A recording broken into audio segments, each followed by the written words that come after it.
Pendeta Budi Asali, di mana dia menyinggung tentang transubstansiasi yang ada di dalam gereja Katolik. Saya akan putar. Transubstansiasi yang asli atau sejati. Kita kontraskan, kita tabrakan dengan yang juga disebut transubstansiasi. Nah, ini tujuan Bapak Pendeta Budi Asali adalah mereka mau menabrakan tentang Yohanes 2 ayat 1 dan seterusnya dengan transubstansiasi gereja Katolik.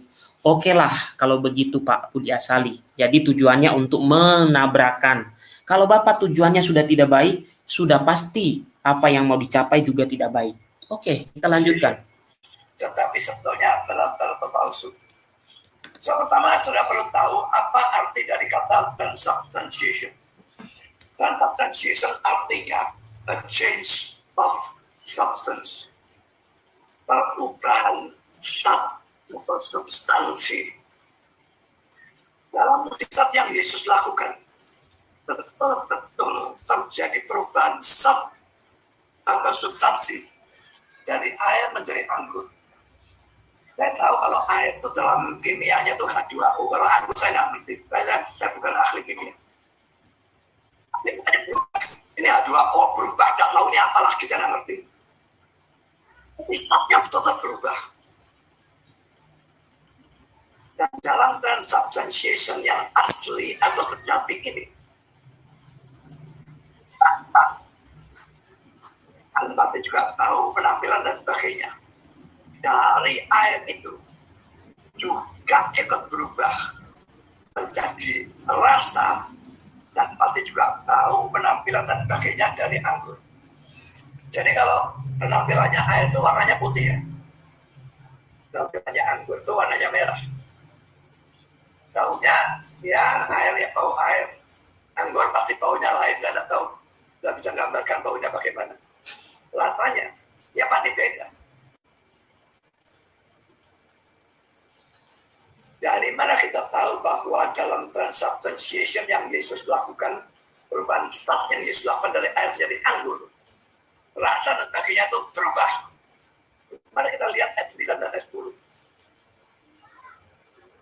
Setelah pemimpin bangsa itu mengecap, perhatikan kata mengecap. Dan ini mengatakan air yang telah menjadi anggur itu, ini kalau kita terang-terangan mengatakan air yang telah menjadi anggur itu. Nah, dan dia tidak tahu dari mana datangnya, tapi pelan-pelan yang baca doa itu mengetahuinya. Bagian ini sebetulnya dalam tanda kurung begitu ya. Supaya dia mengecap, dia memanggil mempelai laki-laki dan berkata padanya, setiap orang menghidangkan anggur yang pahit dahulu, dan sesudah orang puas minum barulah yang kurang pahit. Akan tapi engkau menyimpan anggur yang pahit sampai sekarang. Dia mengecap yang dikatakan air yang terjadi anggur. Lalu dia memberikan komentar seperti ini. Berarti anggur yang dia kecap itu, dia anggap sebagai anggur yang bagus, bahkan sangat bagus. Lebih bagus dari anggur yang tadi diminum, yang sudah habis itu. Sehingga dia heran, karena kebiasaannya, yang anggur enak disediakan dulu. Kalau sudah orang nggak terlalu merasakan, kalau saya minum terlalu katanya itu rasanya itu nggak terlalu bisa membedakan, maka baru disediakan anggur yang tidak terlalu bagus. Tapi ini kok anggur yang nggak terlalu bagus dulu, lalu anggur yang ini mujizat, dia nggak tahu kan itu mujizat. Ini kok anggur yang bagus taruh belakang, kok aneh. Jadi dia mengecap dan dia merasakan sebagai anggur, bahkan tetap sebagai anggur yang bagus. Dan saudara, saya nggak tahu dia para pelayan itu mencocok dengan apa. Tapi biasanya orang minum kan dengan cawan. Mestinya ditaruh dalam cawan, dia mestinya melihat itu. Dia pasti bisa melihat bahwa itu warnanya, baunya, dan sebagainya itu memang anggur. Dan dia kecap rasanya anggur, bahkan anggur yang bagus. Berarti saudara, semua rasa, tahu, penampilan, dan sebagainya itu berubah. Zatnya berubah dari air menjadi anggur. Demikian juga penampilannya, baunya berubah dari air menjadi anggur. Jadi itu transubstantiation yang sungguh-sungguh. Tapi sekarang mari kita lihat transubstantiation yang diakui sebagai transubstantiation, diakui tanpa bukti, disuruh mengimani begitu saja. Tapi bagi saya ini sesuatu yang palsu dan abal-abal. Dalam komuni atau ekaristi yang dilakukan oleh gereja Roma Katolik. Dan ternyata saudara yang percaya ini bukan cuma gereja Roma Katolik, juga gereja Ortodoks dan Anglikan. Nanti saudara kalau mau baca, ini saya berikan linknya dari Wikipedia. Dan saudara bisa melihat bahwa itu ada tertulis Ortodoks Anglikan. Anglikan itu kan ada dua ya. Anglikan yang tinggi itu dipercaya oleh kerajaan. Jadi mereka percaya pausnya itu Ratu Elizabeth kalau sekarang. Siapapun yang jadi raja atau Ratu Inggris itu jadi paus. Nah, tapi Anglikan yang rendah itu boleh dikatakan sama dengan Protestan.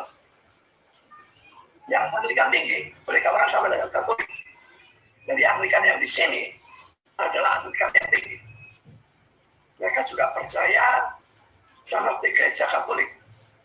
Nah, saudara, apa yang mereka percaya saudara dalam komuni atau ekaristi? Kalau kita sebut perjamuan kudus ya, dalam gereja Katolik disebut komuni atau Eucharis kalau bahasa Inggrisnya, ekaristi Indonesianya.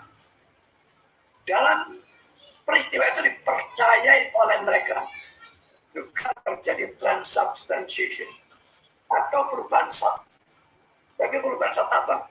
Bukan air jadi anggur sudah ya. Tapi roti dan anggur dalam perjamuan kudus itu ya berubah menjadi tubuh dan darah Kristus. Tapi accidents ini jangan diartikan kecelakaan ya. Ini kata ini diartikan secara sangat mutlak di dalam kasus seperti ini. Jadi diartikan penampilannya, baunya, rasanya, dan sebagainya. Nah, ini bedanya dalam transubstantiation yang Yesus lakukan. Berubah jadi anggur, zatnya berubah, evidence-nya, penampilannya, baunya, rasanya berubah juga dari air jadi anggur.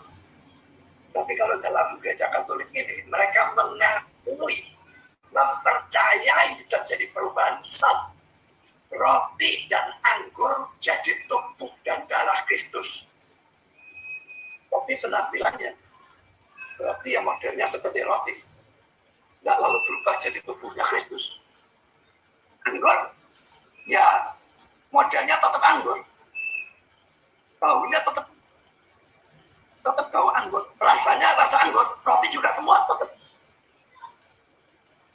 Mereka bilang ada perubahan zat, tapi tidak ada perubahan existence. Penampilan bau rasa, tetap roti, tetap anggur. Mereka makan, mereka minum. Memang mereka tidak membagikan anggur. Dalam Katolik hanya roti yang dibagikan. Anggur hanya untuk imam. Ini menyalahi Alkitab lagi. Tapi imam atau pastornya minum anggur, dia merasa apa? Merasa darah. Manis? Enggak.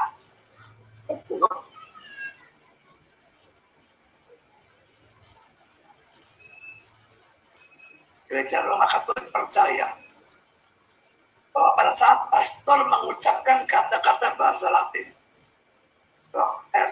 corpus meum, artinya, this is my body. Inilah tubuhku. Nah, pada saat itu roti dan anggur betul-betul berubah menjadi tubuh dan darah Kristus.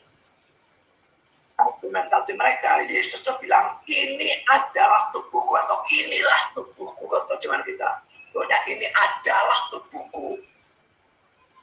Yesus berkata demikian, firman Tuhan berkata demikian. Berarti itu yang dipakai betul-betul tubuh, betul-betul di tubuh. Ini darahku yang hidup tertutup menjadi darah. Nah, kan mereka banyak berdoktrin transubstantiation atau unchanged. Oke, Bapak Ibu, ya, karena panjang pembahasan saudara kita Pendeta Budi Asali ini, saya menanggapi pelan-pelan ya. Jadi nanti mungkin bergantian slide ini. Jadi ini saya berhentikan sampai di sini dulu di menit 45. Wah, pas banget ya. Oke. Nah, tadi Bapak Ibu di video ini dia membahas bahwa dia akan menabrakkan antara transubstansiasi yang dilakukan oleh Yesus dalam Yohanes 2 ayat 1 sampai 11, di mana itu perkawinan di Kana, di mana Yesus mengubah air menjadi anggur. Oke, lalu tadi di awal kata pengantar bahwa mereka itu merasa bahwa mereka transubstansiasi paling asli dan yang punya Katolik itu abal-abal. Kemudian tadi disinggung bahwa gereja Ortodoks, Anglikan, dan Katolik Roma meyakini soal mengimani transubstansiasi. Oke, itu tidak ada yang salah ya. Dan sumber-sumbernya saya lihat juga ya tidak masalah lah Wikipedia ya, biar dibilang orang netral. Tapi dari apa yang disampaikan sebenarnya tidak netral.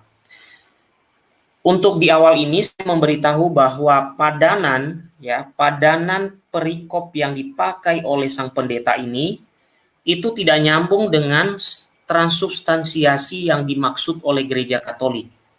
Jadi saya mau beritahu di awal bahwa ini kesalahan dasarnya. Jadi padanan yang diambil ya. Kan Yohanes 22 ayat 1 sampai 11 itu kan bukan berbicara transubstansiasi, tapi berbicara tentang mujizat Yesus yang pertama.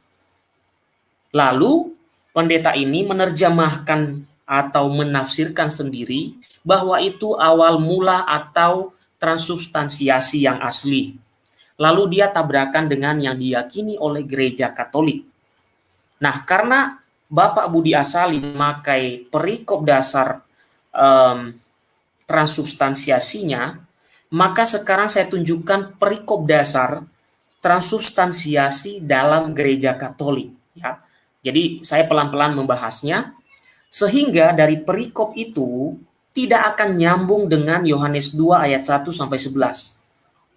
Nah, saya akan tunjukkan pelan-pelan karena ini tadi sudah dijelaskan oleh Pak Pendeta Budi Asali begitu rupa, tetapi masih membahas tentang perubahan substansi, lalu tentang aksiden ya, yang tidak berubah adalah bau, rasa, dan bentuknya atau tetap roti, tetapi substansi di dalamnya atau substansinya berubah menjadi tubuh dan darah Kristus. Nah, Bapak Ibu, dasar dari gereja Katolik adalah ini. Saya share screen lagi, Bapak Ibu. Ini saya hentikan dulu. Nanti kita lanjutkan biar tidak membosankan penjelasan saya. Kita hentikan. Dasar transubstansiasi dalam gereja Katolik adalah ada di dalam 1 Korintus ya. Di dalam 1 Korintus 11 ya. Sebentar Bapak Ibu, saya akan tunjukkan kepada Bapak Ibu dasarnya ya. Saya akan tunjukkan kepada Bapak Ibu dasarnya terlebih dahulu, karena kita kan memakai cara yang pelan-pelan saja. Alon-alon asal kelakon ya, dalam bahasa Inggrisnya ya. Oke, sebelum masuk ke sini saya menunjukkan dulu dasarnya. Dasar gereja Katolik ya tentang transubstansiasi tentu saja dalam Injil Sinoptik ada, tetapi lebih kepada penjelasan Rasul Paulus dalam 1 Korintus 11 ayat 23 sampai 29. Jadi tidak ada kaitan dengan mujizat Yesus yang dilakukan dalam Yohanes 2 ayat 1 sampai 11. Itu tidak ada kaitannya dengan perjamuan yang dilakukan Yesus dalam Injil Sinoptik yang dikonfirmasi oleh Rasul Paulus dalam 1 Korintus 11 ayat 23 sampai 29. Yang dikonfirmasi oleh Rasul Paulus itu ada dalam Injil Sinoptik Matius 26 ayat 26 sampai 29. Kemudian ada dalam Markus 14 ayat 22 sampai 25. Dan ada dalam Lukas 22 ayat 14 sampai 26 dan ada di dalam Yohanes 6 ayat 48 sampai 58.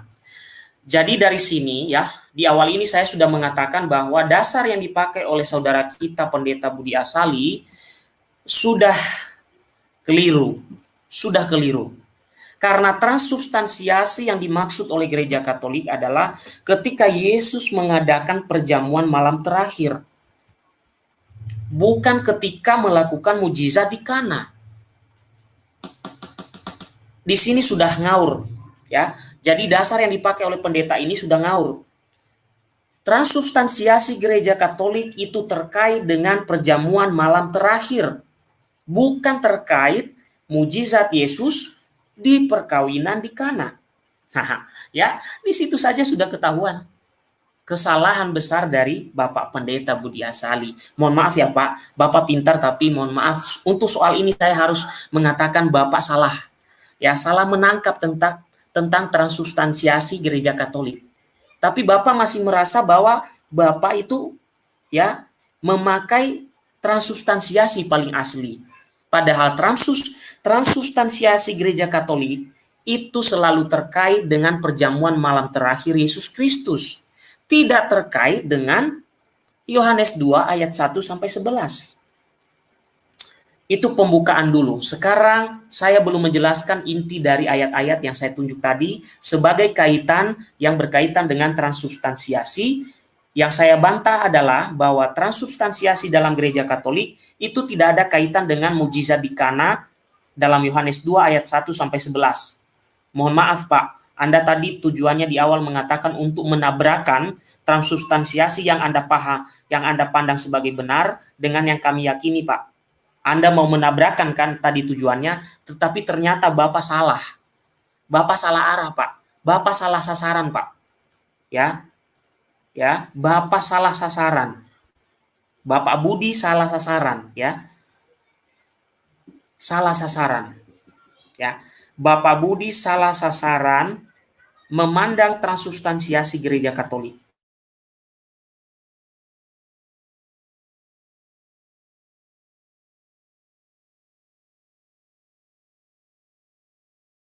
Oke, pertanyaan baliknya adalah seperti ini.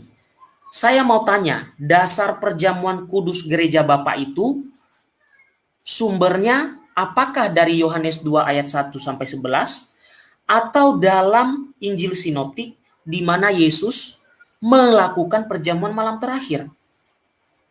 Nah, ini perlu Bapak Budi Asali menjawab. Gereja Bapak itu dasarnya Yohanes 2 ayat 1 sampai 11, ya saya tidak bisa membantah, ya sudah. Berarti Bapak sudah keliru, karena kitab suci mengatakan yang berkaitan dengan perjamuan kudus itu berkaitan dengan perjamuan malam terakhir dan tidak berkaitan dengan Yohanes 2 ayat 1 sampai 11. Sampai di situ dulu saya belum menjelaskan intinya Bapak Ibu. Supaya kita tidak bosan, kita dengarkan dulu Bapak yang ganteng ini menyampaikan teorinya ya. Saya sudah menyampaikan sedikit pemanasan ya. Saya sudah menyampaikan pemanasan sedikit karena dasar Bapak ini mengambil transubstansiasi itu bukan perjamuan malam terakhir, tapi perkawinan di Kana. Oke, sekarang saya lanjutkan tadi video Bapak yang ganteng ini yang saya hentikan di tengah jalan. Kita dengarkan lagi. Ya, saya sudah bantah ya dasarnya yang dipakai, yaitu Yohanes 2 ayat 1 sampai 11. Sekarang saya lanjutkan. Ya, sedikit-sedikit saja kita tanggapi. Atau berbangsa. Dan doktrin ini mulai diajarkan pada abad ke-9 oleh seorang yang bernama Tertus. Mereka mengakui bahwa Agustinus juga percaya itu, tetapi dari banyak tafsiran orang buku teologi dari orang Reform dan sebagainya, mereka tidak setuju sama sekali bahwa Agustinus juga percaya doktrin itu. Jadi dalam mulai diajarkan abad 9 oleh seorang yang bernama Robert Tertus, yang mengatakan bahwa pada saat Eucharis atau Ekaristi itu perjamuan kudus dan Gereja Katolik terjadi satu mujizat di mana roti dan anggur berubah menjadi tubuh dan darah Kristus, dan transubstansiasi menjadi dogma resmi pada tahun 1059 dan diproklamirkan oleh Paus Innocent III Oke, sampai di situ dulu Bapak Ibu. Tadi menyinggung yang namanya Santo Agustinus. Benarkah Santo Agustinus tidak mengajarkan transubstansiasi? Bapak ini sangat pintar sekali ya, mengatakan Santo Agustinus tidak pernah mengajarkan transubstansiasi adalah sesuatu yang bohong. Kenapa? Bohongnya kenapa? Santo Agustinus mengajarkan transubstansiasi dan saya tampilkan supaya kita tidak membosankan Bapak Ibu. Karena kegantengan Bapak ini ya sekali-sekali kegantengan saya yang kelihatan. Sekarang kita lihat apakah Santo Agustinus mengajarkan tentang transubstansiasi? Justru Santo Agustinus mengajarkan transubstansiasi Bapak Ibu. Yang mengajarkan sepotong-sepotong ya gerejanya Bapak Budi Asali mengambil sebagian dan membuang sebagian dari Santo Agustinus. Nah, kita lihat pendapat Santo Agustinus. Ternyata Santo Agustinus mengajarkan tentang transubstansiasi. Bapak Budi Asali yang terkasih, ini adalah pendapat Santo Agustinus, Bapak Budi Asali. Ya, oke. Saya jadi penasaran dengan Bapak ini ya. Kok bisa tahu kalau Agustinus tidak meyakini transubstansiasi tapi tidak ada datanya? Tapi kok saya bisa menunjukkan pakai data ya Pak ya? Mana yang benar ya Pak ya? Yang pakai data atau yang cuap-cuap tidak ada data? Jadi Bapak Pendeta Budi Asali, ya Santo Agustinus itu mengajarkan Pak transubstansiasi Pak. Hanya saja, mohon maaf ini Pak, ya mohon maaf. Gereja-gereja yang di luar Katolik itu mengambil sebagian ajaran Santo Agustinus, ya, mengambil sebagian ajaran Santo Agustinus dan membuang sebagian. Itu tidak heran, itu memang kelakuannya aliran Bapak Budi Asali, ya, mengambil sebagian yang lain, membuang sebagian yang lain. Tapi masih menyebut tentang Agustinus, ya, ya itu sih sudah habitatnya, ya. Jadi saya tidak akan kaget dengan itu ya.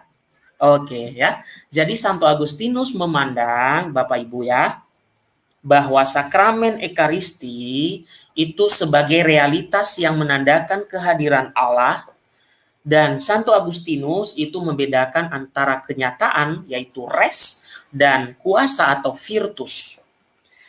Oleh sebab itu, menurut Santo Agustinus, sakramen ya, terutama di sini sakramen Ekaristi itu adalah tanda yang berhubungan dengan hal-hal ilahi yang kelihatan dan dihormati karena di dalamnya terkandung realitas sakral yang tak kelihatan.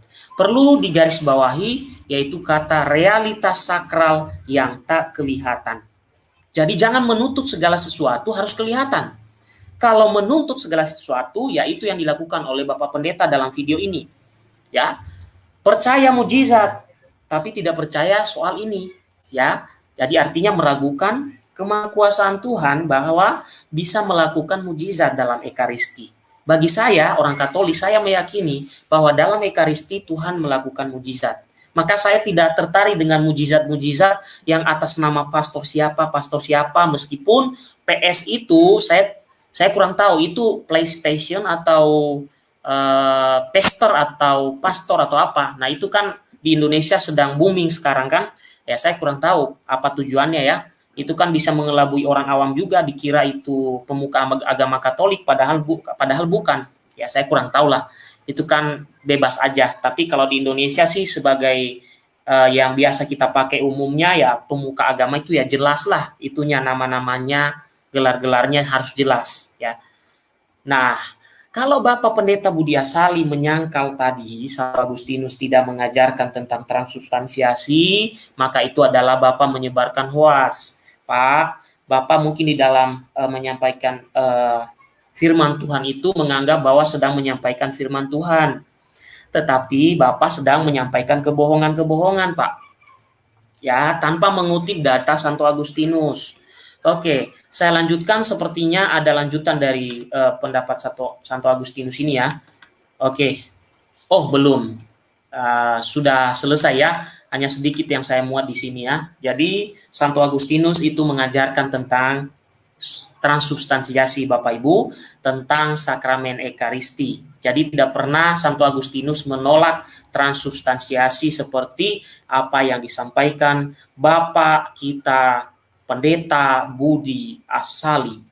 Lalu tadi di dalam video mengatakan bahwa ada seorang yang bernama siapa tadi ya? Saya lupa namanya. Itu yang mengajarkan transubstansiasi katanya. Itu yang mengajarkan katanya, ya. Tapi kalau ditanya katanya ya itu bisa jadi seperti lagu kata-katanya selalu. Jadi bisa katanya gitu ya. Bisa jadi itu kalau seandainya saya edit suara Bapak Budi Asali itu bisa jadi katanya gitu ya. Jadi kalau hanya katanya, Bapak perlu belajar ya. Jadi tidak ada satu orang pun manusia yang membuat ajaran Katolik. Ajaran Katolik selalu berlandaskan kepada tradisi suci para rasul, kitab suci, dan ditopang oleh magisterium gereja. Jadi pilarnya jelas, Bapak Budi Asali. Pilar yang Bapak pakai itu hanya sekedar dokumen. Ya, hanya sekedar dokumen. Itu pun dokumen yang Bapak ambil itu sepotong-sepotong. Bahkan dalamnya Bapak memuat hoaks-hoaks bahwa yang membuat ekaristi itu atau transubstansiasi itu adalah tadi yang disebut namanya dalam video itu saya lupa ya, saya lupa namanya, saya tidak hafal-hafal namanya karena terlalu ganteng Bapak Budi Asali untuk saya lihat di situ.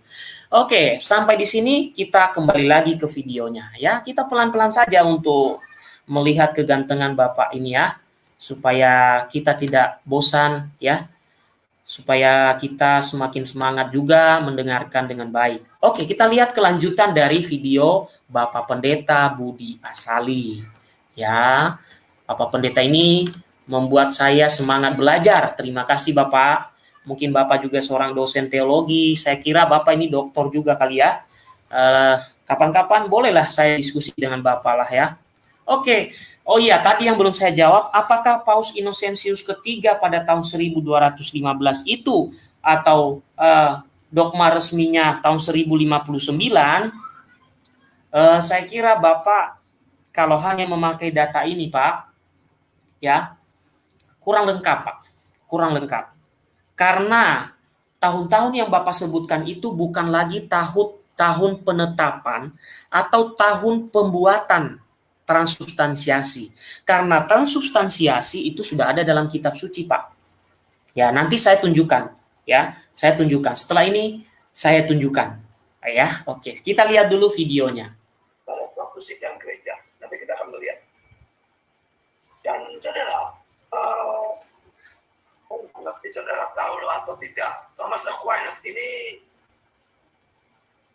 dianggap sebagai santo dalam gereja Katolik. Dan ajaran dia betul-betul dinilai sangat-sangat tinggi. Dan Thomas Aquinas ini hidup pada tahun 1225 sampai 1274.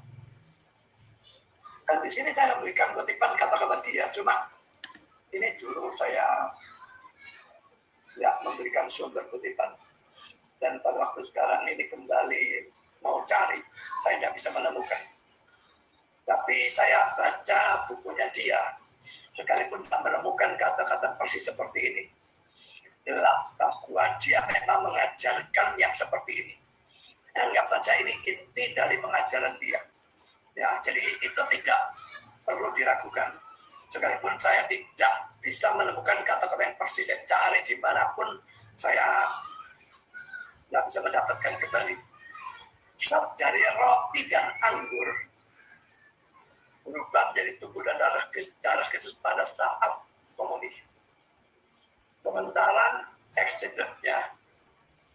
Exodusnya itu penampilannya atau kelihatannya, rasanya, baunya tetap sama. Dia mengatakan kita harus pokoknya terima. Tuhan bilang inilah tubuhku. Itu Alkitab, itu firman loh. Inilah darahku. Waktu dia berkata inilah tubuhku, yang dipegang roti. Waktu dia berkata inilah darahku, yang dipegang anggur. Lah, berarti yang mati berubah. Itu firman. Kita harus mengimani kata dia.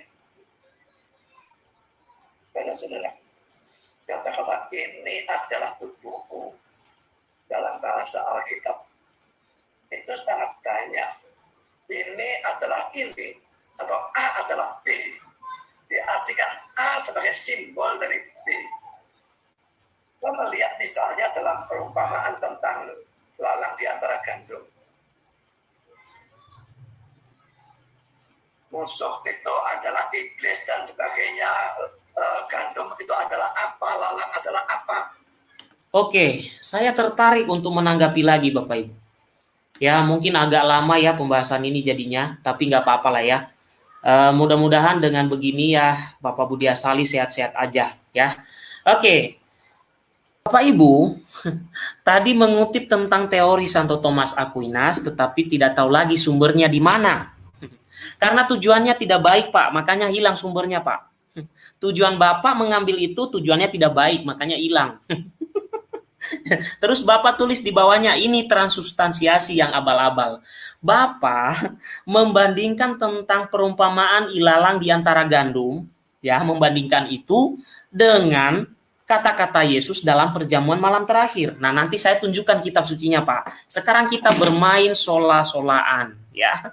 Nah, saya berhenti sampai di sini dulu supaya masih ada nanti kita sesinya mendengar suara Bapak yang ganteng ini, ya. Bapak mengutip teorinya Santo Thomas Aquinas, ya. Saya berikan kepada Bapak ya apa yang dikatakan Santo Thomas Aquinas tentang Ekaristi ya Pak ya. Jadi karena Bapak tadi mengatakan saya kurang tahu sumbernya kemana. Mungkin ke saya Pak. Karena saya akan menanggapinya Pak. Oke, saya hentikan dulu Bapak Ibu share screen yang satu ini. Nanti kita lanjut lagi. Oke, sekarang Bapak tadi menyinggung soal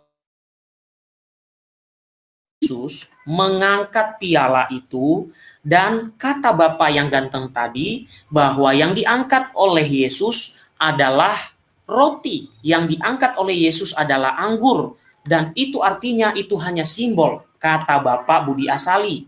Ya, kata Bapak Budi Asali, bukan kata kitab suci. Kata kitab suci itu berbeda Pak Budi Asali, ya. Berbeda bahkan mungkin ribuan persen, ya.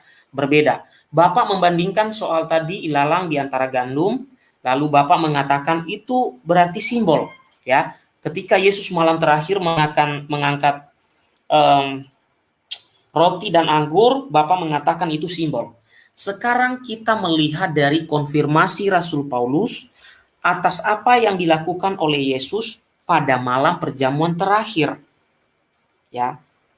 Dan bukan kaitannya dengan Yohanes 2 ayat 1 sampai 11.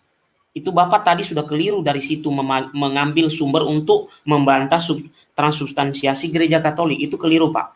Sekarang kita lihat konfirmasi Rasul Paulus. Saya pelan-pelan membaca, kalau bisa saya seimut mungkin supaya Bapak Pendeta Budi Asali siapa tahu melihat YouTube ini nanti dia lihat saya, wow, imut sekali, wow. Yang menanggapi saya imut sekali, ya. Oke, Bapak Pendeta Budi Asali, dalam 1 Korintus 11 ayat 23 sampai 29 adalah konfirmasi Rasul Paulus bahwa Rasul Paulus itu meneruskan ajaran Yesus yang diberikan kepada para rasul pada malam perjamuan terakhir. Apa konfirmasi Rasul Paulus dalam 1 Korintus 11 ayat 23 sampai 29? Saya baca pelan-pelan dan seseksi mungkin. Mungkin saya kurang seksi, tapi saya seseksi mungkin membaca. Sebab apa yang telah kuteruskan kepadamu, telah aku terima dari Tuhan, yaitu bahwa Tuhan Yesus pada malam waktu ia diserahkan, mengambil roti, dan sesudah itu ia mengucap syukur atasnya. Ia memecah-mecahkannya dan berkata, inilah tubuhku yang diserahkan bagi kamu. Perbuatlah ini menjadi peringatan akan aku. Demikian juga ia mengambil cawan. Sesudah makan lalu berkata, cawan ini adalah perjanjian baru yang dimateraikan oleh darahku. Perbuatlah ini setiap kali kamu meminumnya menjadi peringatan akan aku. Sebab setiap kali kamu makan roti ini dan kamu minum cawan ini, kamu memberitakan kematian Tuhan sampai Ia datang. Jadi, barang siapa dengan cara yang tidak layak makan roti atau minum cawan Tuhan, ia berdosa terhadap tubuh dan darah Tuhan. Bapak Budi Asali, tidak ada kata simbol yang mengatakan berdosa terhadap simbol tubuh dan darah Tuhan. Padahal Rasul Paulus itu mengonfirmasi apa yang dilakukan ketika Yesus mengangkat roti dan anggur pada perjamuan malam terakhir. Tapi anehnya Rasul Paulus di dalam konfirmasinya mengatakan kalau kita menyambut perjamuan kudus itu dengan tidak layak, kita berdosa terhadap tubuh dan darah Tuhan. Bapak Budi Asali, apa mungkin di Alkitab Bapak itu ada yang salah kira-kira mungkin ya? Apakah di situ mungkin ada kata simbol? Ya, kalau di Alkitab yang saya pakai tidak ada kata simbol, Pak. Tapi kita berdosa terhadap tubuh dan darah Tuhan. Artinya apa, Pak? Tidak main-main, Pak. Tidak main-main. Makanya Gereja Katolik mengatakan itu terjadi transubstansiasi. Karena apa? Itu sungguh tubuh dan darah Tuhan. Makanya kita berdosanya bukan kepada simbol dan lambang darah Tuhan, tapi kepada tubuh dan darah Tuhan. Tidak ada kata simbol, Pak Budi Asali. Ini konfirmasi Rasul Paulus atas apa yang dilakukan Yesus dalam perjamuan malam terakhir. Saya mau bertanya di live chat, suara saya imut gak? Mudah-mudahan imut ya. Oke, saya lanjut lagi. Saya bernafas dulu. Saya kadang kasihan melihat bapak-bapak yang mengajarkan setengah-setengah ini. Jadi Bapak, ya, kita berdosa terhadap tubuh dan darah Tuhan, Pak. Bukan terhadap simbol tubuh dan darah Tuhan. Kalau demikian tadi, kalau Bapak mengatakan itu simbol, maka Rasul Paulus tidak mengatakan tubuh dan darah Tuhan, Pak, tapi simbol tubuh dan darah Tuhan, Pak. Karena Rasul Paulus itu mengonfirmasi kejadian pada perjamuan malam terakhir. Saya lanjutkan kata-katanya, Pak, ya. Kita pelan-pelan saja secara imut dan secara menarik ya. Sebelum kita lihat lagi apa yang disampaikan Bapak Budi Asali dalam videonya. Ya, saya senang sekali penyampaian Bapak Budi Asali ya. Oke. Sekarang kita lihat lagi konfirmasi Rasul Paulus terhadap perjamuan malam terakhir. Karena itu, hendaklah tiap-tiap orang menguji dirinya sendiri dan baru sesudah itu ia makan roti dan minum dari cawan itu. Perhatikan Bapak Budi Asali, kalau itu hanya sekedar simbol dan hanya sekedar lambang, tidak mungkin Rasul Paulus mengatakan kalau kita menyambut perjamuan itu kita harus membersihkan diri kita.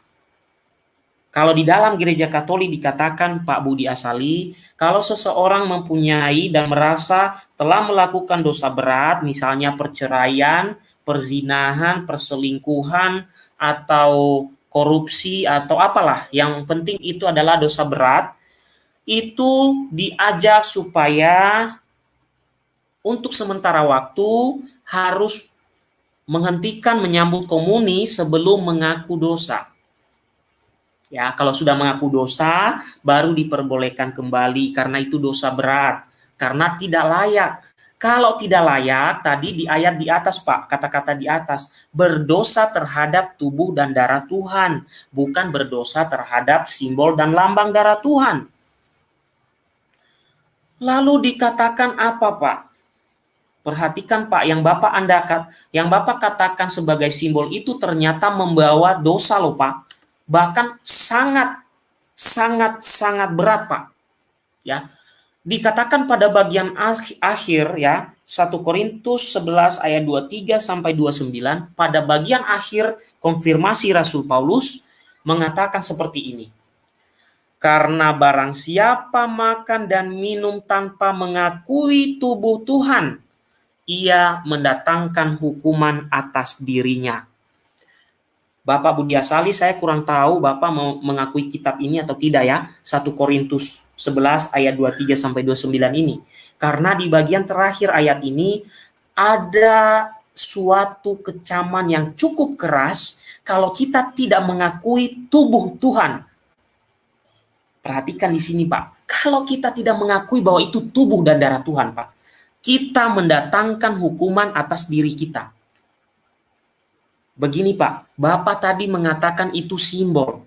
Rasul Paulus mengatakan tidak pernah ada simbol di situ.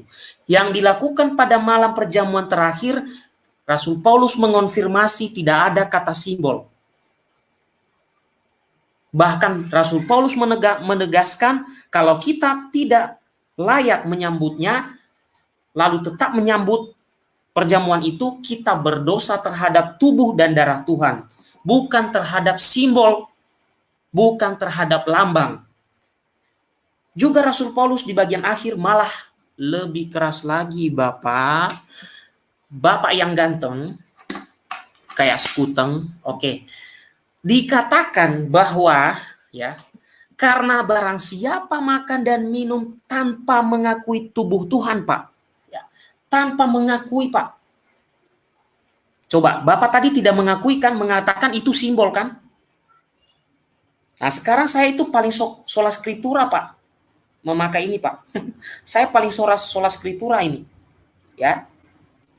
Jadi kalau Bapak tidak mengakui dalam perjamuan itu roti dan anggur yang sudah dikonsekrasi sebagai tubuh Tuhan, Bapak mendatangkan hukuman atas diri Bapak.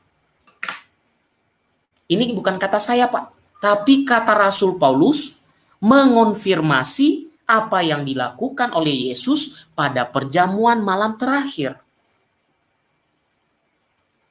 Jadi gereja Katolik itu tidak pernah mengajarkan yang ngarang-ngarang, Pak. Sangat alkitabiah, Pak. Makanya saya bilang, Bapak itu salah mengambil padanan transubstansiasi. Bapak memakai Yohanes 2 ayat 1 sampai 11, padahal transubstansiasi itu selalu dan selalu berkaitan dengan perjamuan malam terakhir. Bapak kurang tahu STT-nya di mana. Kok bisa ya perjamuan malam terakhir itu bisa dikaitkan dengan Yohanes 2 ayat 1 sampai 11? Yaitu mujizat di Kana, di suatu perkawinan. Lah, transubstansiasi itu berbicara tentang perjamuan. Berarti kaitannya harusnya apa, Pak? Harusnya dari Injil Sinoptik itu tentang perjamuan malam terakhir. Bapak baru mengerti tentang itu. Baru Bapak membuka kaitannya dengan konfirmasi Rasul Paulus. Nah sekarang, apakah Rasul Paulus salah dalam mengonfirmasi? Tidak salah Bapak Ibu, karena kata-kata yang ada di dalam ucapan yang disampaikan Rasul Paulus di sini, Bapak Ibu, coba kita perhatikan. Siapa tahu ada yang mengatakan, oh itu mungkin salah.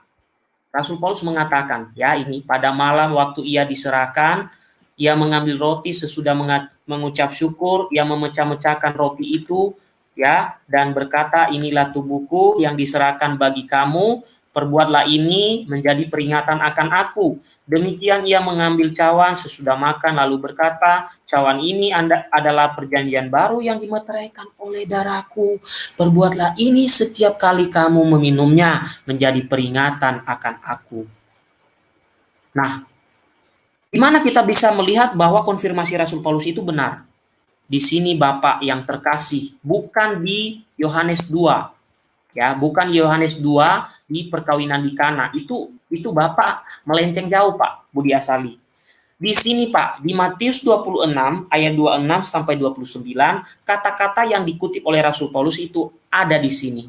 Ambillah, makanlah, inilah tubuhku. Sesudah itu ia mengambil cawan, mengucap syukur, lalu memberikannya kepada mereka dan berkata, minumlah kamu semua dari cawan ini, sebab inilah darahku, darah perjanjian yang ditumpahkan bagi banyak orang untuk pengampunan dosa. Sampai di situ, konfirmasi Rasul Paulus itu benar, Bapak Budi Asali. Kemudian dalam Markus 14 ayat 22 sampai 25, Yesus mengambil roti, mengucap berkat, memecah-mecahkannya, lalu memberikannya kepada mereka dan berkata, ambillah inilah tubuhku. Sesudah itu ia mengambil cawan, mengucap syukur, lalu memberikannya kepada mereka dan berkata, inilah darahku, darah perjanjian yang ditumpahkan bagi banyak orang. Sampai di sini konfirmasi Rasul Paulus benar adanya. Kemudian Lukas 22 ayat 14 sampai 26 juga mengucapkan yang sama, ya. Ambillah inilah, ya. Ambillah ini dan bagikanlah di antara kamu. Ya, ini juga ngambil roti mengucap syukur, inilah tubuhku ya Bapak Ibu yang diserahkan bagi kamu, perbuatlah ini menjadi peringatan akan daku, dan juga mengambil cawan. Saya berhenti sampai pada Injil Sinoptik terlebih dahulu sebelum saya masuk kepada Injil Yohanes pasal 6. Bapak Budi Asali, dari pernyataan Rasul Paulus tadi mengonfirmasi kejadian yang saya tunjukkan dalam Injil Sinoptik, itu Rasul Paulus tidak pernah mengatakan bahwa Yesus itu mengangkat roti saja sebagai simbol. Ya, di sini tidak ada kata-kata simbol. Ya, perhatikan dan baca kitab suci Bapak, bahkan berdosa ya terhadap tubuh dan darah Tuhan, dan bukan terhadap simbol atau lambang darah Tuhan. Bahkan dikatakan yang tidak mengakui bahwa itu tubuh Tuhan, ia mendatangkan hukuman atas dirinya. Sampai di sini Bapak Budi Asali sebenarnya sudah ngawur. Ya, sampai di sini sudah ngawur. Cuman saya tidak enak ngomongnya sih ya. Biar penonton yang mendengarkan saya aja yang bisa memahami ya. Sudah ngawur sampai di sini, Pak. Ya, sudah mulai garang ya suara saya ya. Saya perhalus lagi deh ya. Oke, jadi Bapak Budi Asali yang ganteng ya. Sampai di sini Bapak sudah salah tafsir, Pak. Bapak itu tidak bisa menyejajarkan Yohanes 2 itu ya, 2 ayat 1 sampai 11 dengan perjamuan malam terakhir dan konfirmasi Rasul Paulus tentang kejadian dalam perjamuan malam terakhir, di mana Yesus tidak pernah berkata bahwa itu adalah lambang atau simbol. Nah, sekarang saya buktikan misalnya dalam bahasa aslinya, di mana yang mengatakan bahwa perkataan Yesus itu tidak mengatakan simbol di dalam Injil Matius. Sekarang saya buka lagi penjelasan saya ya, bukan penjelasannya Bapak Budi Asali. Nanti kita lihat lagi, siapa tahu ada yang kangen dengan kegantengan Bapak yang satu ini. Oke, saya percepat ini, lalu saya masuk kepada, nah ini sebenarnya sudah ada di slide ini juga tentang ayat-ayat tadi ya Bapak Ibu. Saya percepat di sini Pak ya, sebelum itu ini. Oke, Bapak yang ganteng dan menarik ya, Bapak yang ganteng dan menarik, suka menabung dan rajin menolong ya. Kitab suci ya, Matius 26 ayat 26 sampai 28, Markus 14 ayat 22 24, Lukas 22 ayat 19, 1 Korintus 11 ayat 23 sampai 29 itu menceritakan hal yang sama, yakni bahwa Yesus mengambil roti, mengucap syukur, lalu membagi-bagikan roti itu seraya berkata, inilah tubuhku, dan ia mengambil cawan berisi anggur, mengucap syukur serta berkata, inilah darahku, lakukanlah ini untuk mengenangkan daku. Inilah dasar dari kata-kata yang diucapkan oleh para pastor imam Katolik dalam setiap konsekrasi ketika mengkonsekrasikan roti dan anggur yang kami yakini sebagai transubstansiasi yang menjadi sungguh-sungguh tubuh dan darah Kristus seperti yang disebutkan dalam 1 Korintus 11 ayat 23 sampai 29. Kecuali Bapak dalam 1 Korintus 11 ayat 23 sampai 29 tiba-tiba di sana ada penambahan kata simbol atau kata bukan tubuh Tuhan. Karena tadi sudah saya tunjukkan buktinya. Sekarang kita menelisik di dalam Injil Sinoptik. Dalam bahasa Yunani Bapak Ibu ya, dan juga Bapak Pendeta yang baik hati, kata tubuh itu disebut sebagai esoso, emama, soma, yang merujuk pada pribadi Dengan demikian, ketika Yesus berkata, "Inilah tubuhku," itu menunjuk kepada dirinya sendiri. Tidak pernah menunjuk kepada simbol, tetapi menunjuk dirinya sendiri. Maka dapat dikatakan ketika Yesus mengatakan pada para murid, "Inilah tubuhku," itu sungguh-sungguh terjadi. Lah Yesus bisa berbuat mukjizat, kok nggak bisa menjadikan roti itu sebagai tubuhnya dan anggur itu sebagai darahnya? Yesus bisa bermukjizat. Maka ketika Yesus berkata, "Inilah tubuhku," orang Katolik meyakini bahwa itu sungguh-sungguh Yesus mengatakan roti dan anggur itu substansinya berubah menjadi tubuh dan darah Kristus. Ya. Selanjutnya Bapak. Ya. Bapak pendeta yang ganteng dan paling seksi, ya, Bapak Budi Asali, di dalam Yohanes 6 ya, ayat 28 ya sampai 58 juga Yesus menjelaskan hal yang sama ya. Di sini di atasnya ya. Oke, di atasnya. Ini mungkin kurang besar, tapi ya sudahlah, kita besarkan saja. Oke. Dalam Yohanes 6 ayat 35 sampai 58. Karena saya mau mau membacakan ini setelah nanti kita mendengarkan sedikit lagi penjelasan dari Bapak Pendeta Budi Asali, meskipun sudah sebagian besar kita bantah isinya ya. Jadi sudah salah dari dasarnya sendiri ya. Bapak Budi Asali ini sudah salah dari dasar dia mengambil sumber untuk menyatakan bahwa kita itu transubstansiasi abal-abal. Ya, sudah salah dari awal. Nah, sekarang sebelum saya perjelas ya apa yang saya sampaikan terkait dengan Yohanes 6 ayat 35 sampai 58, saya melihat kembali video Bapak Pendeta Bapak Budi Asali yang ganteng ini ya. Kita lanjutkan videonya karena ini nanti berguna kalau teman-temanku juga bisa menanggapinya ya. Yang sudah saya sampaikan saya kira sudah cukup membuat membuat agak dingin sedikit ya, agak keringat dingin ya. Oke, kita dengarkan lagi ya. Itu berarti lalang menyimpulkan anak-anak iblis yang gandum adalah anak-anak kerajaan, yang menyimpulkan anak-anak kerajaan. Bahasanya sama. Kenapa di sana percaya? Masa memang di sana polalangnya berubah jadi anak-anak kerajaan, perubahan juga. Hanya karena dikatakan lalang andal anak-anak setan dan sebagainya. Ya mungkin sudah menafsirkan seperti itu. Dan Gereja Katolik tidak menafsirkan seperti itu.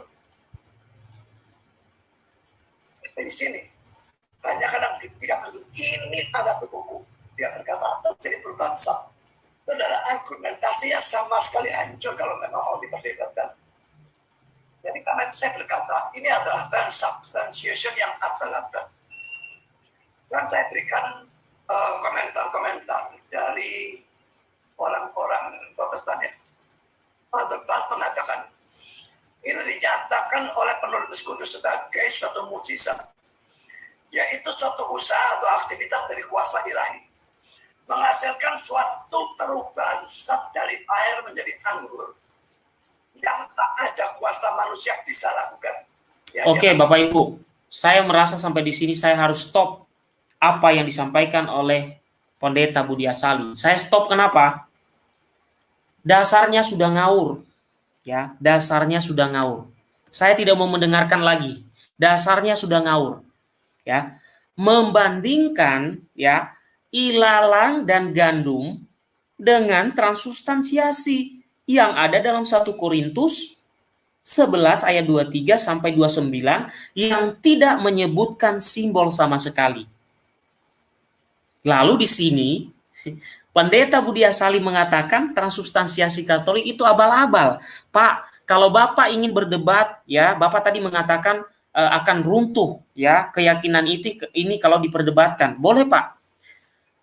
Saya memberitahukan kepada teman-temanku, entah nanti ada pengikutnya Bapak Pendeta Budi Asali, saya ingin berdebat dengan Bapak Budi Asali, ya, karena Bapak Budi Asali yang mengatakan berdebat tadi, ya, tentang transubstansiasi menurut pahamnya dia dan menurut pahamnya Gereja Katolik. Ya. Karena kalau dikatakan transubstansiasi Gereja Katolik ini akan hancur, berarti 1 Korintus 11 ayat 23 sampai 29 itu harus dihancurkan dulu. Tapi nyatanya Bapak Budi Asali itu memakai argumen yang tidak nyambung. Coba bayangkan, dari Yohanes 2 ayat 1 sampai 11 lari ke ilalang dan gandum. Aneh. Argumennya tidak tidak runut. Coba perhatikan yang saya sampaikan. Rasul Paulus mengonfirmasi dalam 1 Korintus, ya, 11 ayat 23 sampai 29.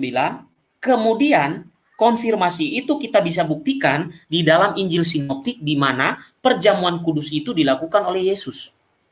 Tapi coba bandingkan, Pendeta Budi Asali memakai transubstansiasi yang hubungannya dengan perjamuan, memakai ayat ilalang dan gandum, memakai ayat Yohanes 2 ayat 1 sampai 11. Ngawur. Oke Pak Budi Asali, saya menerima tantangan Anda. Kalau suatu saat Bapak bersedia, kita diskusi saja tentang transubstansiasi ini, Pak. Tetapi saya mau memberitahu ke Bapak terlebih dahulu, sebaiknya Bapak periksa dulu kitab suci Bapak, apakah di sana ada kata simbol dari konfirmasi Rasul Paulus terutama, dan juga dari perkataan Yesus, yang sebentar lagi saya akan singgung. Ya. Nah, Bapak Ibu Saudara-saudari, inilah kenapa orang-orang di luar Katolik itu seenaknya, ya, mengajarkan sesuatu yang dia tidak tahu dasarnya. Ya, dia kutip ke sana kemari pendapat siapa. Dia tidak tahu bahwa kita itu berdiri di 3 pilar. Kitab suci, tradisi suci, dan ditopang oleh magisterium gereja. Tidak berdiri atas hanya pendapat, tidak berdiri hanya atas konsili. Semua itu satu. Jadi kalau Bapak hanya mengutip tentang konsili, mengutip tentang pendapat Bapak gereja, itu tidak cukup, Pak. Bapak juga harus mengutip yang namanya kitab suci. Bapak juga harus mengutip yang namanya pengajaran Bapak-Bapak gereja. Yang Bapak kutip itu sepotong. Bahkan tadi berbohong mengatakan Agustinus tidak mengajarkan transubstansiasi. Lucu sekali Bapak satu ini. Nah, sekarang kalau nanti Bapak-Bapak yang akan masuk setelah ini, kita ada yang mempersilahkan untuk memutar lagi video ini, saya akan putar. Tetapi sekarang saya merasa ini sudah ngawur dari awal dan sudah saya lihat arahnya kemana. Ya, arahnya kemana dan isinya memang tidak nyambung dengan transubstansiasi Bapak Ibu. Saya pertegas lagi Bapak Ibu ya, transubstansiasi itu selalu berkaitan tentang perjamuan. Sehingga kalau Pak Pendeta Budi Asali membantah transubstansiasi Gereja Katolik, Bapak Budi Asali itu harus mengambil tentang perjamuan malam terakhir, bukan mengambil yang lain. Karena yang lain itu konteksnya beda. Yohanes 2 ayat 1 sampai 11 itu tentang mujizat di Kana, bukan tentang perjamuan. Nah, jadi di sini sudah ngawur. Jadi nanti mungkin setelah saya jelaskan sedikit lagi, kalau kita mau lihat video lucu ini bolehlah ya, kita lihat video lucunya ya. Oke, sekarang saya tunjukkan transubstansiasi itu. Tadi saya sudah berbicara dalam 1 Korintus 11. Saya ulang-ulang ini supaya kalau ada pengikutnya Budi Asali supaya membuka kitab sucinya. 1 Korintus 11 ya, ayat 23 sampai 29. Lalu saya menelisik kepada Injil Sinoptik tentang perjamuan. Sekarang saya menelisik kepada Injil Yohanes tentang roti hidup. Nah, sekarang kita coba melihat bagaimana tentang pengajaran Yesus mengenai roti hidup. Dan apakah nanti ada kaitannya dengan transubstansiasi gereja Katolik? Pasti ada kaitannya. Sekarang kita lihat. Dan saya akan bacakan pelan-pelan seimut mungkin ya, meskipun saya kurang imut ya. Kurang imut. Oke, sekarang saya tunjukkan ya Yohanes 6. Oke, Yohanes 6. Agak panjang Yohanes 6 ini Bapak Ibu. Oke. Kita belajar tadi, kita sudah melihat konfirmasi Rasul Petrus tentang perjamuan malam terakhir, lalu Injil Sinoptik tentang perjamuan malam terakhir. Sekarang kita masuk kepada Yohanes 6 ayat 48 sampai 58. Saya baca pelan-pelan supaya beliau-beliau yang luar biasa itu bisa mendengarkan dengan pelan-pelan. Ya. Yesus berkata, "Akulah roti hidup. Kok buru-buru ya? Saya harus pelan-pelan. Akulah roti hidup. Nenek moyangmu telah makan mana di padang gurun dan mereka telah mati. Inilah roti yang turun dari surga. Barang siapa makan daripadanya, ia tidak akan mati." Saya mau bertanya kepada Bapak Pendeta Budi Asali. Ketika Yesus berkata di sini, inilah roti hidup. Kira-kira Yesus itu sedang memegang roti atau tidak? Ya, seperti Bapak tadi memakai logika yang sama, saya pakai ke Bapak ya. Di Yohanes 6 ini Bapak pakai logika tadi bahwa Yesus di perjamuan malam terakhir itu tidak memegang tubuhnya tapi roti. Sekarang saya tanya Bapak, ketika Yesus berkata, "Akulah roti hidup, nenek moyangmu telah makan mana di padang gurun, dan mereka telah mati." Inilah, ketika Yesus berkata inilah, apakah dia memegang roti? Inilah roti yang turun dari surga, barang siapa makan daripadanya, ia tidak akan mati. Dalam tradisi kita, dalam iman Kristiani, meyakini Yesus itu firman Allah yang turun dari surga. Berarti Yesus menunjuk dirinya sebagai roti, bukan memegang roti. Nah, ini saya mau mutar balik logika Bapak tadi memakai di perjamuan malam terakhir itu. Saya mau memutar balik. Di sini Yesus berkata inilah roti, tapi bukan roti yang dia pegang, tapi tubuhnya. Lalu Yesus mengatakan, barang siapa makan daripadanya, ia tidak akan mati. Lalu Yesus melanjutkan. Ya. Yesus melanjutkan. Akulah roti hidup yang telah turun dari surga. Konfirmasi dari Yesus bahwa dia adalah roti hidup yang turun dari surga. Jikalau seorang makan dari roti ini, ia akan hidup selama-lamanya, dan roti yang kuberikan itu ialah dagingku yang akan kuberikan untuk dunia, untuk hidup dunia.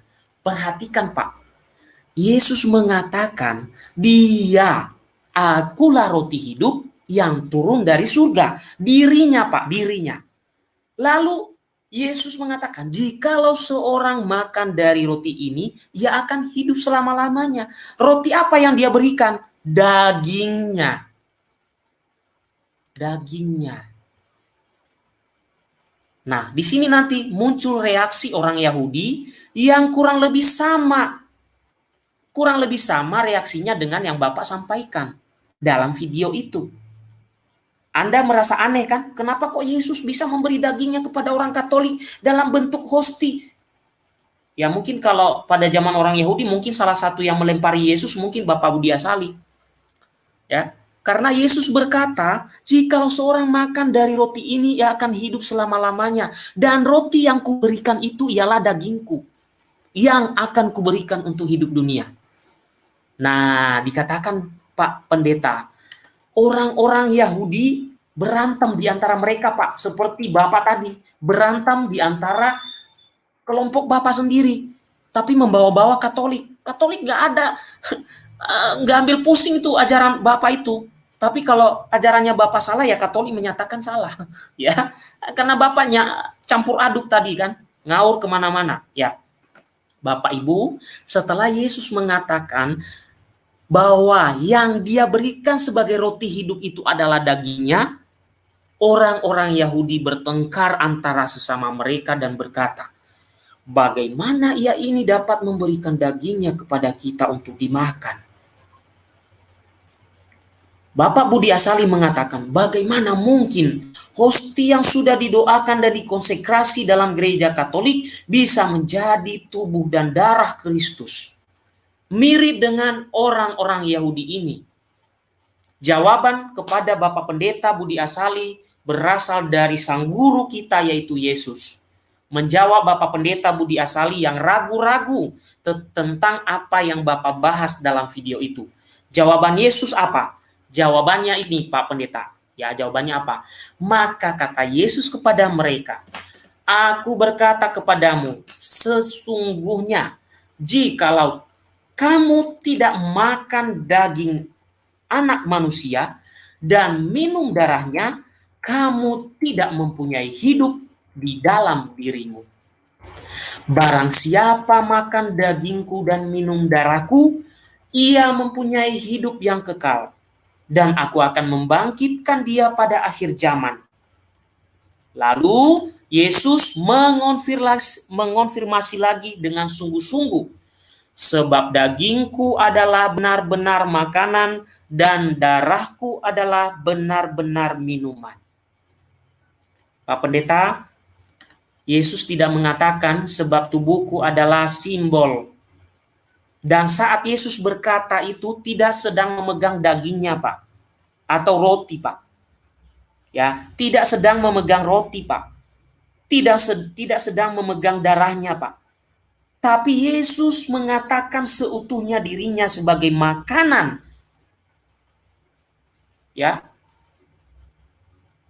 Dan darahnya benar-benar minuman. Kalau demikian, konfirmasi Rasul Paulus dalam 1 Korintus 11 ayat 23 sampai 29 itu benar.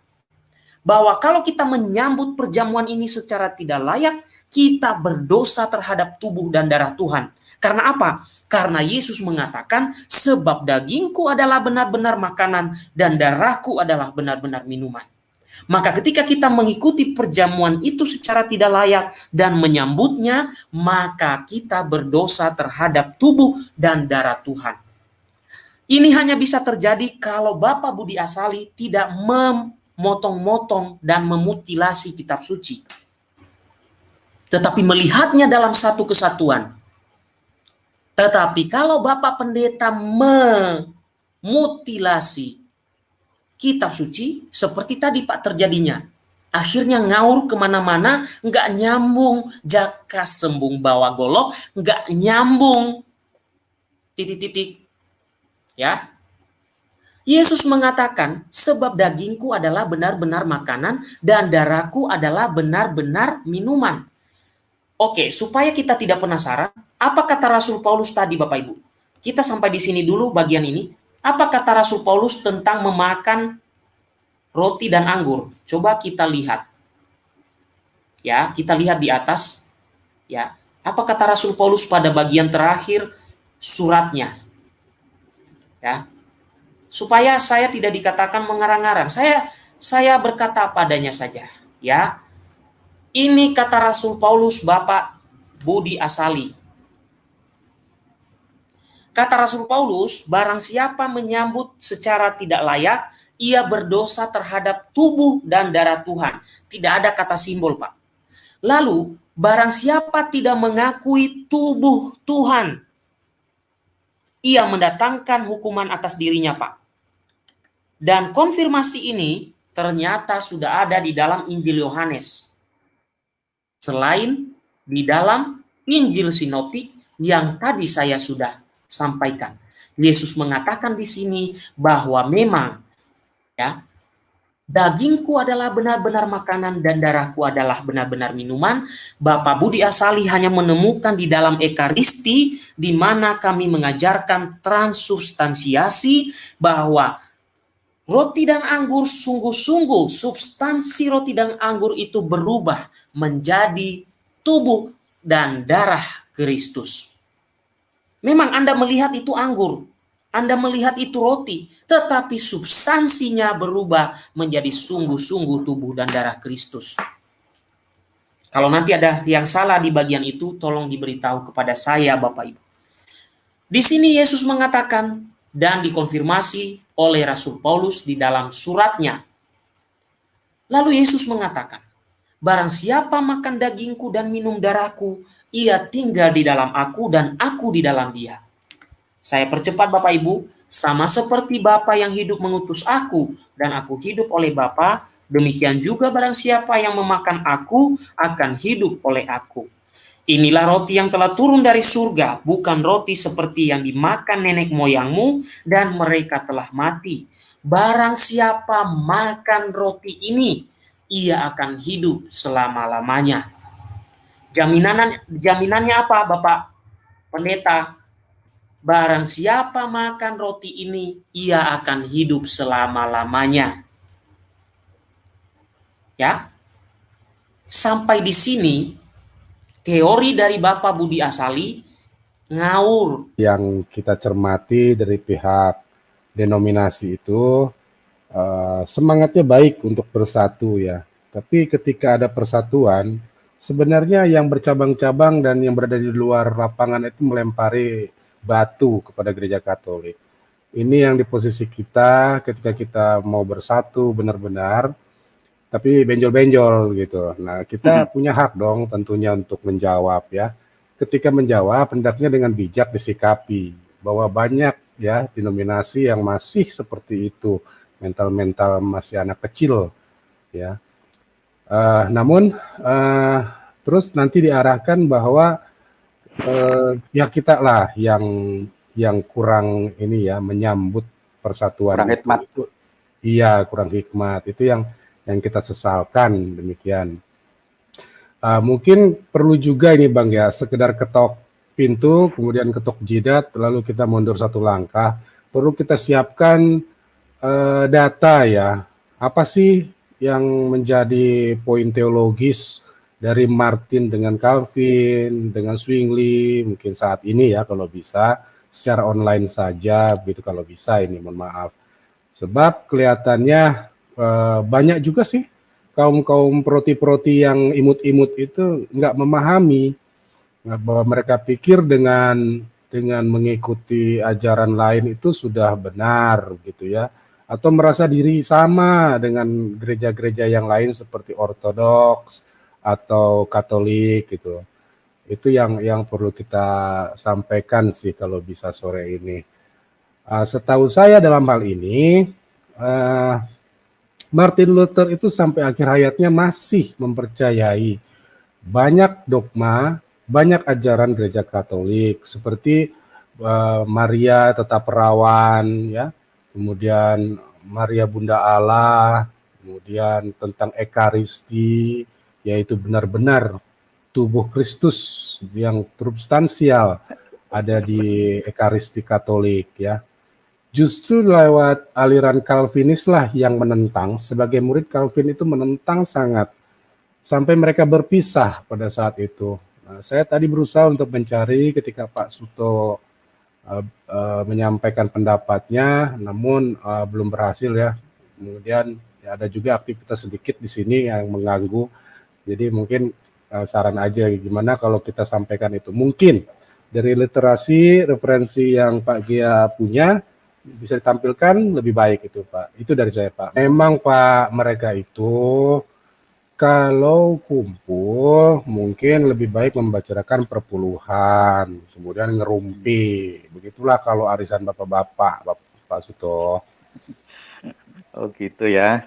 Iya, jadi mereka bukan menghormati Ekaristi, tapi lebih baik bagi mereka menjadikan itu sebagai poin-poin ejekan. Namun poinnya sendiri yang mereka laksanakan setiap hari itu hanya ngerumpi sambil mengumpulkan perpuluhan. Baik Pak Gia, tadi apa udah disampaikan bahwa di Alkitab itu juga banyak bertebaran ya hal-hal yang mendukung Ekaristi Gereja Katolik. Semua mungkin sekedar melupakan atau pura-pura tidak tahu atau gimana, bahwa ketika kita melihat dalam Injil itu sebenarnya sudah ada satu pernyataan ya yang perlu ditalar lebih jauh. Inilah sejak reformasi mungkin ya, saya kira banyak orang dengan serampangan menafsirkan ayat dalam Alkitab, dalam Perjanjian Baru, sehingga lepas dari konteks semua. Itu saya tampilkan Kisah Para Rasul 2 ayat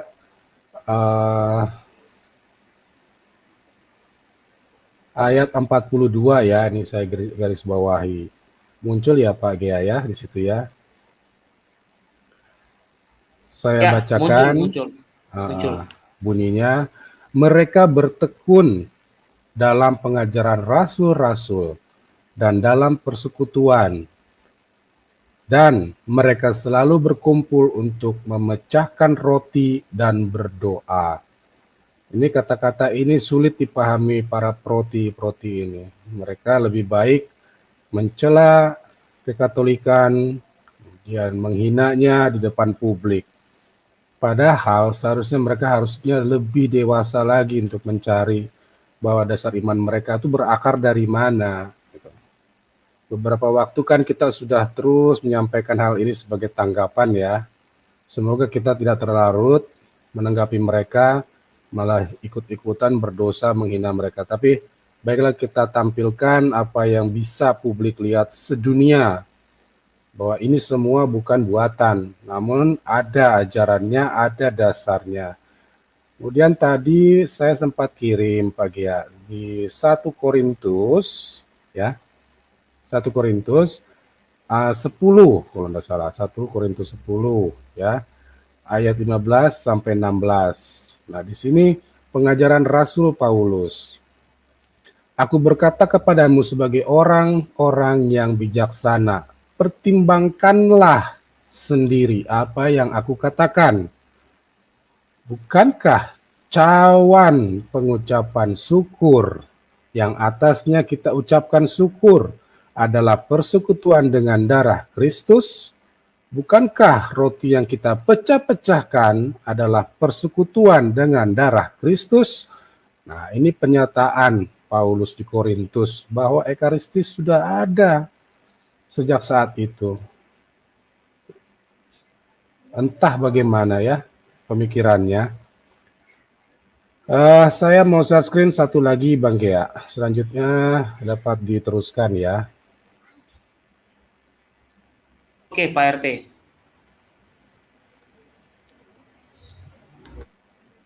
Bisa ditampilkan ya.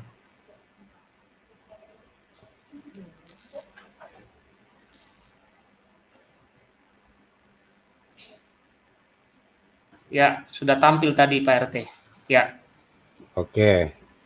Ini beberapa catatan lama saya yang harus saya sampaikan agar terekam dalam YouTube bahwa ajaran itu sudah ada sejak dulu zaman para rasul tadi ya. Kemudian sekarang ajaran Justinus Martir yang adalah seorang bapak gereja di abad awal menuliskan tentang pengajaran iman Kristiani. Dan seterusnya, Santo Justinus mengajar di Efesus sampai tahun 135. Maka diperkirakan ia mempelajari tentang iman Kristen di sana, kemungkinan dari para murid Rasul Yohanes yang hidup di Efesus. Ini tercatat dalam buku yang berjudul Illumination atau Penerangan pada bab 65 sampai 66. Demikian katanya tentang Ekaristi, ya.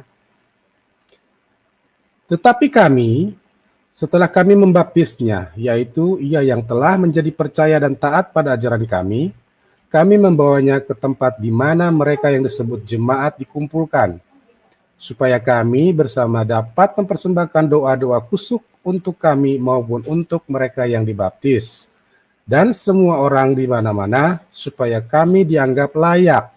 Sekarang kami Sekarang bahwa kami telah belajar tentang kebenaran, dengan perbuatan-perbuatan kami menjadi para warga yang baik dan pelaksana perintah-perintah Tuhan, supaya kami dapat diselamatkan dengan keselamatan kekal.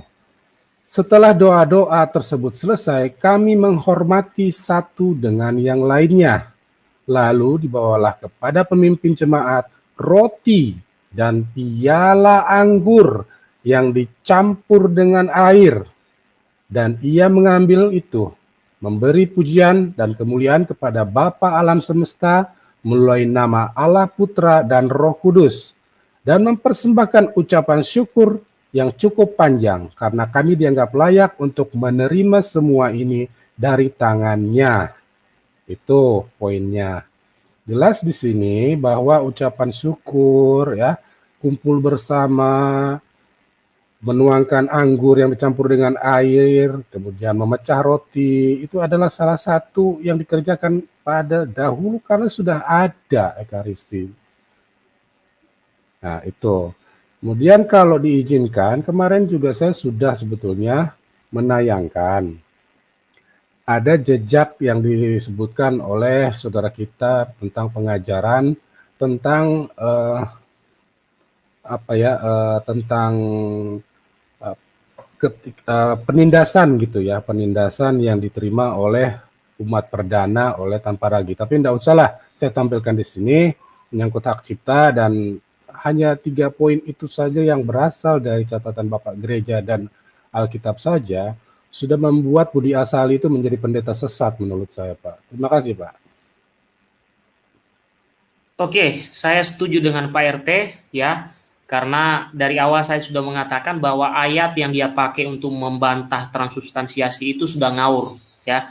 Oke, terkait dengan yang disampaikan oleh Pak RT, mungkin saya akan tambahkan dengan kisah mujizat Ekaristi, ya. Ini untuk menunjukkan kepada kita bahwa apa yang selalu diolok-olok itu punya bukti-bukti sejarah dan pernah terjadi. Ya, kita akan melihat beberapa. Di sini saya membuka salah satu website. Coba saya buka dulu, apakah terbuka? Sebentar, Bapak Ibu. Oke, terbuka. Ya, di bagian ini ada tulisannya kesaksian Ekaristi dan mujizat, Bapak Ibu. Ya, saya bacakan ceritanya. Ya, ini kejadiannya di mana ya? Ini ada sekitar berapa yang ditulis di sini ya? Ada ya kurang lebih ada 5 atau 6. Saya bacakan saja supaya Bapak Ibu nanti bisa juga buka. Ini websitenya ya. Ini di atas ini Bapak Ibu silakan dibuka. Terima kasih kepada Yosua Emmanuel yang sudah membuat ini. Jadi ada kesaksian Ekaristi dan mujizat yang terjadi di Lanciano. Itu sekitar 700 Masehi ya, tahun 700 Masehi terjadi di Lanciano di Italia. Ya. Dikatakan di sini Lanciano berarti tombak. Menurut tradisi, Santo Longinus ya, prajurit yang menikam tombaknya kepada lambung Yesus hingga mengalir darah dan air pada Yohanes 19 ayat 34 berasal dari Lanciano. Nah, Longinus ya yang menombak Yesus bertobat setelah peristiwa penyaliban dan di kemudian hari wafat sebagai martir demi imannya. Pada masa terjadinya mukjizat Ekaristi ini, suatu bidah atau ajaran sesat menyebar dalam gereja menentang tentang kehadiran nyata Yesus Kristus dalam Ekaristi. Dalam hati seorang imam timbul keraguan-raguan dan keraguan-raguan itu semakin lama semakin besar. Lanciano adalah sebuah kota kecil di pesisir Laut Adriatik dan suatu pagi saat konsekrasi dalam perayaan misa, tubuh seorang imam tadi gemetar dan berguncang hebat. Di hadapan umat ia menunjukkan apa yang telah terjadi dengan hosti yang telah berubah menjadi daging dan anggur menjadi darah. Mukjizat ini terjadi hampir 1300 tahun yang silam. dan berlangsung hingga kini. Sekitar tahun 1970-an dilakukan penelitian terhadap mujizat tadi, dan hasilnya membuktikan bahwa daging tersebut adalah jaringan jantung manusia dan darahnya adalah darah manusia. Keduanya memiliki golongan darah AB. Darah memiliki karakteristik darah hidup dan tidak diketemukan adanya bahan pengawet atau sejenisnya, baik datang dari daging maupun dari dalam darah. Nah, kita merenungkan bahwa peristiwa kejadian itu, Bapak Ibu, bisa terkait dengan yang disampaikan oleh Yesus di dalam Yohanes 6 ayat 53 sampai 54, di mana Yesus berkata, "Aku berkata kepadamu sesungguhnya jikalau kamu tidak makan daging anak manusia dan minum darahnya, kamu tidak mempunyai hidup di dalam dirimu. Barang siapa makan dagingku dan minum darahku, ia mempunyai hidup yang kekal dan akan membangkitkan dia pada akhir zaman." Dan ini hanya Anda temukan di dalam Ekaristi Gereja Katolik. Kemudian saya baca dua saja, ya Bapak Ibu. Saya baca yang kedua ini. Mungkin nanti kalau saya sudah memberi waktu kepada yang lain, saya bacakan yang lainnya. Ini terjadi di Trani, ya. Nama tempatnya itu di Trani, tahun 1000 Masehi, Bapak Ibu. Pada masa terjadinya mujizat ini, kisahnya adalah seorang wanita Yahudi yang amat benci pada gereja Katolik, ya. Di gereja Santa Ana, ya, yang dulunya adalah sebuah sinagoga yang menjadi gereja Katolik, di mana orang-orang Yahudi yang telah bertobat bersembah bakti kepada Tuhan. Hari Kamis Putih, yaitu malam ditetapkannya sakramen Ekaristi, adalah malam terjadinya mukjizat itu. Wanita Yahudi berhasil membujuk seorang wanita Katolik yang murtad untuk membawakan baginya sekeping hosti yang telah dikonsekrasikan. Setelah menerima komuni kudus, wanita itu tidak menyantap hosti itu, melainkan membawanya ke si wanita Yahudi itu guna mendapatkan imbalan sejumlah uang.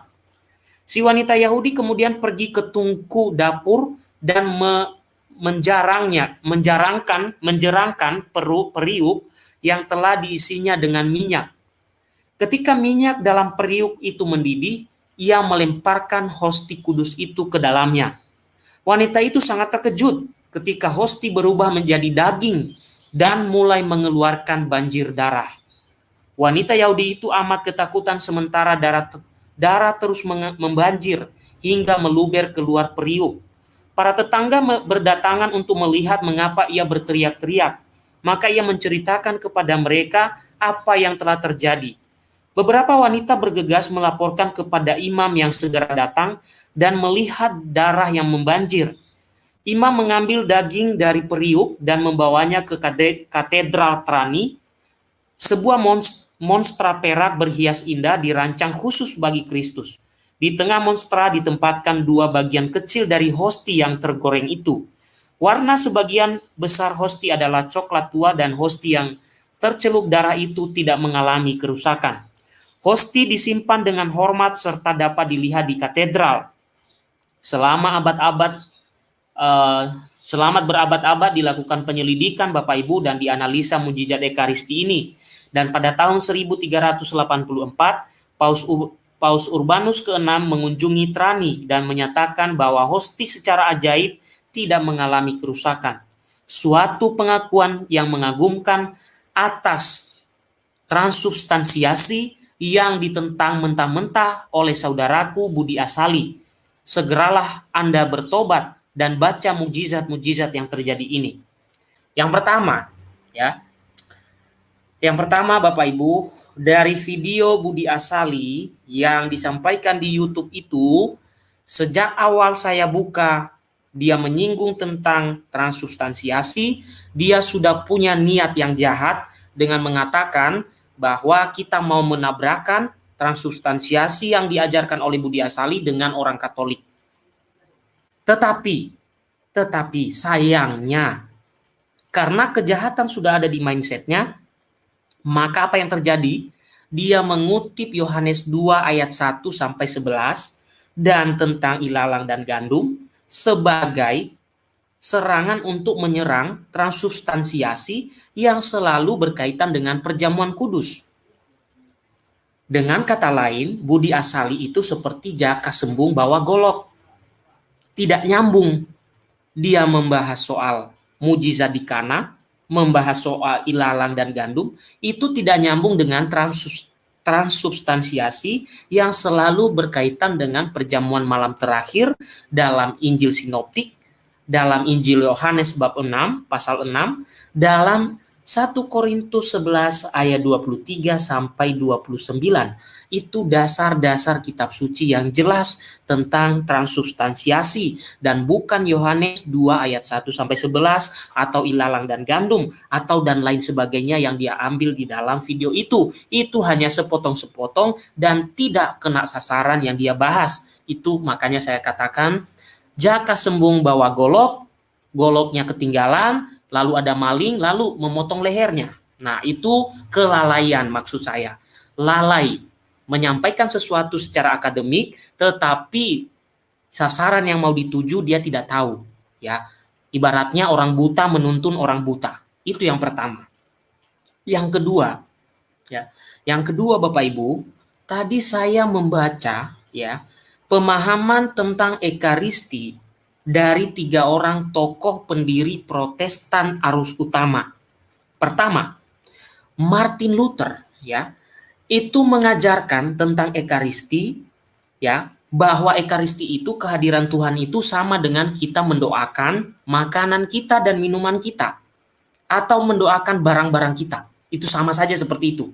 Jadi mencampur aduk hal suci dengan hal profan. Yang kedua, Zwingli mengajarkan bahwa itu hanya simbol. Calvin mengatakan itu hanya kehadiran spiritual Yesus. Sebenarnya, Bapak Pendeta Budi Asali tidak perlu repot-repot membahas Katolik. Bapak yang perlu Bapak bahas itu kenapa 3 orang ini beda-beda. Katanya dari Tuhan. Katanya dari Tuhan yang sama. Tuhan yang sama yang mana yang mereka ajarkan ketiga orang ini? Mana yang benar? Mungkin Pak Budi Asali, dari Roh Kudus. Roh Kudus yang mana mengajarkan 3 hal yang berbeda? Apakah Roh Kudus itu melawan dirinya sendiri? Atau bagaimana pemahaman Pendeta Budi Asali? Tolong dijelaskan. Lalu di antara ketiga ini mana yang benar? Dan dengan demikian, kalau Anda mengatakan salah satunya, berarti Roh Kudus yang mana yang diklaim oleh banyak orang itu untuk mendukung suatu ajaran dan aliran mereka?